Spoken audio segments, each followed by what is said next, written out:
daal leen ak jàmm wàllu politique ak gàmm gi ñoo gën a fës ci yéen kaay génn tey jii nii Sud Quotidien ñoom def taxaw seetlu ci wàllu politique ak tamit mbirum amnistie xoolaat procès Karim Wade ñetteelu mandat bi ak tamit mbirum Aminata Touré nee nañ kat kii di Ismaïla Madior Fall dellusiwaat na loolu sax moom moo gën a fës ci yéen kaay bi génn tey jii nii suñu naataango ci yokku ne ginnaaw ba njiitu réew mi waxee nag dafa bëgg-bëggam leen rek la ñu ñàkkoon seen sañ-sañ voté nag mën ko amaat moom Ismaïla Madior Fall mu indi ci ay leeral démb moom moo nekkoon nag ganu grand jury nee na kat ñaar yoon la war a mun a jaar bi ci njëkk moom mooy soppi code électoral bi ci topp nag moom mooy jëm ci wàllu amnistie lu jëm nag ci desuwaat gi mu desuwaat ci bopp ministère bi ñu dénk wàllu yoon nee na kat def ko ngir rek dem ci wàllu mission commandée ci wàllu troisième mandat bi yëkkati na tamit ay kàddu jëm ci mbirum Aminata Touré nee na kat su fekkee kat moom dafa nekk non inscrit waaye tamit di def loo xam ne kat àndul ak majorité la ñuy nangu lii nga xam ne moom moo nekk mandat de député ci yéen kàddu yi l'enquête di fësal ne moom Ismaïla Madior Fall nag yëkkati na ay kàddu ci ay dossiers yu bëree bëri bi nga xamee ne kat des na ci bopp gouvernement bi ci yéen kàddu du Quotidien national Le Soleil Ismaïla Madior Fall indi ci ay leeral jëm nag ci loi d'amnistie bi nga xam ne kat moom lañu bëgg a jox assemblée nationale waaye tamit tontu ci ki nga xam ne kat moo nekk Karim Meïssa Wade mi nga xam ne bëgg-bëggam leen rek la ñu xoolaat lépp loo xam ne jëm na ci wàllu procès lu jëm ci mbirum Mimi Touré moom Ismaïla Madior Fall ci yëkkati ay kàddu ci yéen kàddu di Les Échos su fekkee dafa nekk non inscrit bëgg di jaamarloog ñi nga xam ne mooy majorité bi dañuy nangu lépp loo xam ne jëm na ci mandat député moo tax sax ci yéen kàddu Sud Quotidien kuréel gii nag di cellule de communication bu Mimi 2024 tontu ci kii di Ismaïla Madior Fall nee nañ kat su fekkee wàllu troisième mandat bi am na ay bakkan ci rot du kenn ko dul Ismaïla Madior Fall ak tamit kii di Macky Sall moo tax sax loolu nag bu amee ñu ko war koo yóbbu nag fële ca CPI bët ki démb la ñu amal nag gàmmu ki ci biir Sénégal yëpp loolu mu gën a fës ci yéen kaay bi di Le Soleil mu nekkoon guddig julli waaye tamit guddig ñaan ca Tivaouane xalif général kul Tijaan di wax ñu delluwaat ci suñu borom waaye tamit roy bu baax a baax ci njàngale Maam Maodo ngir rek tabax Sénégal boo xam ne bu baax lay doon ca kaw la kii di Serigne Mahi Ibrahima Niass wax na lu jëm ci tolluwaayu réew mi Tivaouane tamit amaloon na gàmmu gi ginnaaw bi nga xamee ne kat teewul ca burdu bi moom tamit teewul ca cérémonie officielle ba ko fa teewaloon sax moo nekk Serigne Makhtar Kébé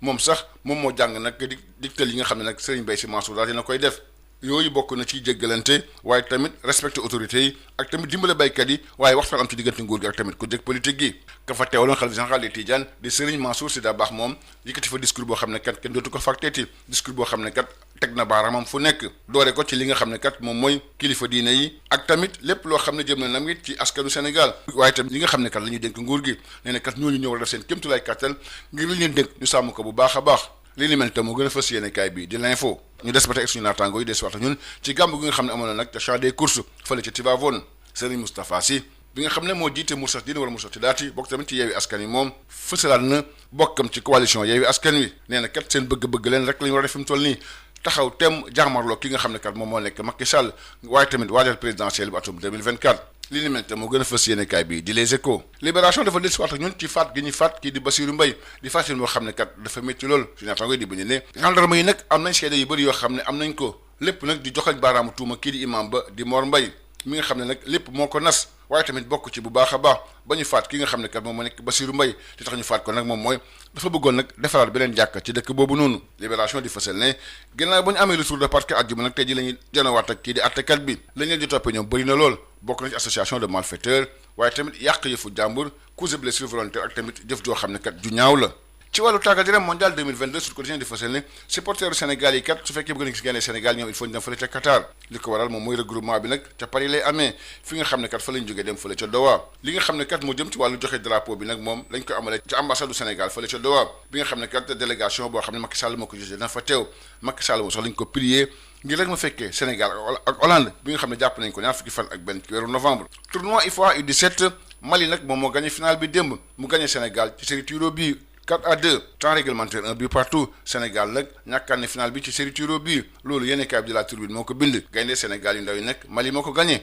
loolu la Soleil moo ko ci yokk ñaata nga di ci yokk ne ñoom ñaar ñëpp nag am nañ seen ticket qualificatif jëm ci wàllu CAN U17 mbokk yi jaa ngeen jëf beneen Inch'Allah Rabbi. Bonjour à tous. La politique et le gamou sont les principaux sujets développés dans les journaux ce lundi. Sud Quotidien s'arrête sur l'amnistie, la révision du procès de Karim Wade, le troisième mandat, le cas Mimi Touré. Revoilà Ismaïla Madior Fall, c'est le titre qui barre la une du journal. Mon confrère explique, le gouvernement du Sénégal semble désavouer Karim Wade et ses souteneurs dans le cadre de la mission d'examiner dans les meilleurs délais les possibilités et le schéma adéquat d'amnistie des personnes ayant perdu leurs droits civiques. Invité de l'émission Grand Jury hier, le garde des Sceaux Ismaïla Madior Fall a indiqué que son département travaille sur deux options, à savoir la modification du code électoral et celle de l'amnistie. Par ailleurs, Ismaïla Madior Fall a indiqué au sujet de son retour à la tête du ministère de la Justice qu'il n'est pas en mission commandée pour un troisième mandat. Mais aussi qu'Aminatou Touré sera démise de son mandat de député si elle décide de se dresser contre la majorité. Ismaïla Madior Fall lance ses avertissements,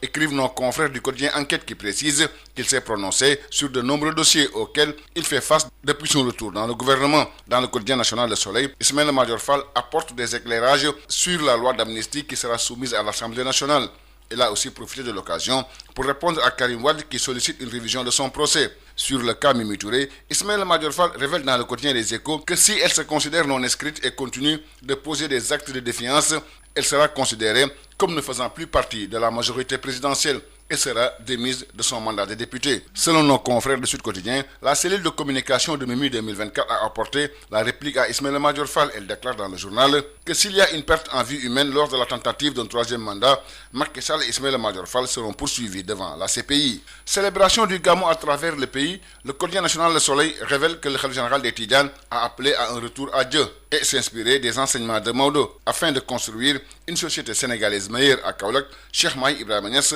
prône un retour à la terre.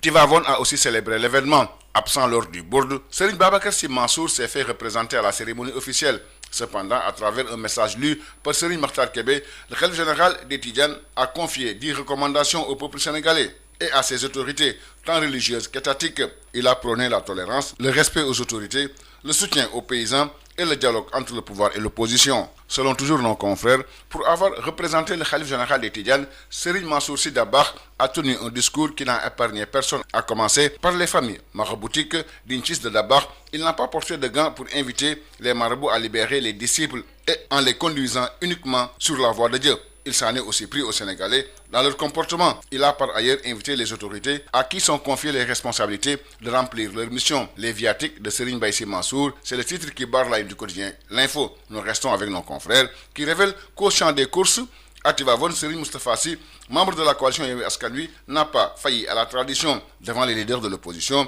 Il a réitéré son engagement personnel et celui de son parti dans le combat commun, tout en invitant ses alliés à redoubler d'efforts et d'engagement en perspective de la présidentielle de 2024. Les accusations explosives de Serigne Moustapha Sy, c'est le titre qui barre la une du quotidien Les Échos. Libération revient sur l'assassinat de Bassirou Mbaye. Selon mon confrère, plusieurs témoignages recueillis par les gendarmes de Tivaouane attestent que l'imam de la mosquée de Dieyène, Mor Mbaye, a planifié, supervisé et pris part activement à l'assassinat de Bassirou Mbaye, tout simplement parce qu'il considérait qu'il ne pouvait pas y avoir 2 mosquées dans le village. À la suite d'un retour de parquet vendredi, c'est ce lundi que les 12 personnes arrêtées dans le cadre de l'enquête seront édifiées sur leur sort. Mais le parquet de Thiès compte demander l'ouverture d'une information judiciaire pour association de malfaiteurs, destruction de biens appartenant à autrui, coups et blessures et assassinat avec acte de barbarie. En sport mondial 2022, selon Sud Quotidien, les supporters sénégalais devraient se rendre au Qatar pour revoir les Lions du Sénégal, champions d'Afrique, et pour cause, le regroupement se fera à Paris, où ils vont rallier directement Doha.